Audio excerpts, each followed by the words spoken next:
प्रोसेसिंगमध्ये पण घेऊन टाकत असतात. आणि इनकेस मला परत काही इश्यू आला की दुपारपर्यंत अपडेट करा, पर्सनल मेसेज पण करा मला इनकेस इश्यू आला तर, किंवा पोलिसांमार्फत पण तसं तुम्ही निरोप देऊ शकता.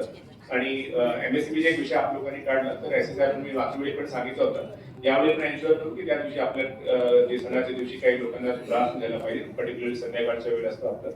आणि पोलीस डिपार्टमेंट बद्दल ऑलरेडी एसडीपीओ साहेब आणि एसएसपी साहेबांनी सांगितलं, त्या हिशोबाने आपण पूर्णपणे नियोजन करू. डीजेसाठी आमची पोलीस प्रशासनाची सर्वांची एकच याची पॉलिसी आहे की कोणाला एक्झेप्शन नाही, त्याच्यामध्ये कायदा सर्वांसाठी बरोबर आहे. ऑलरेडी आता यासाठी सुप्रीम कोर्टाचे इन्स्ट्रक्शन आहे, वेगळं काही सांगण्याची गरज नाही आहे. ज्या ठिकाणी पण तुम्हाला डीजे किंवा असं काही इश्यू असेल तर आम्ही रुथलेसली सर्व ठिकाणी एकच प्रकारे कारवाई करणार. ते पण तुम्ही मेसेज खालीपर्यंत सर्वांना द्या.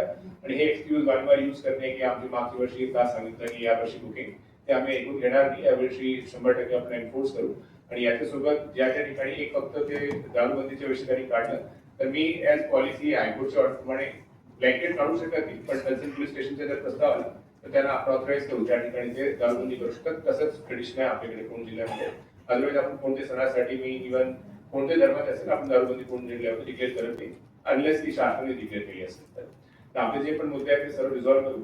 आपण सर्व लोकांनी शांत समितीमध्ये खूप चांगले मुद्दे मांडले. काही विषय आहे स्ट्रक्चरल आहे की महापालिकेकडे कामाचा इश्यू असेल किंवा पोलीस स्टाफची कमतरतेचा विषय असेल, ते आपण सर्व लोकांनी पण समजून घेतलं पाहिजे. आणि आपण या सणाला सर्व लोकांनी चांगल्या पद्धतीने सेलिब्रेट करा.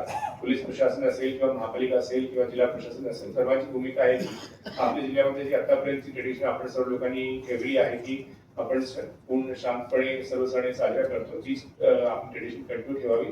की सर्व लोकांना आपले ईदचे सणाची खूप खूप मुबारकबाद देतो आणि आजचे आपले शांत समिती बैठक समिती असं जाहीर करतो. धन्यवाद.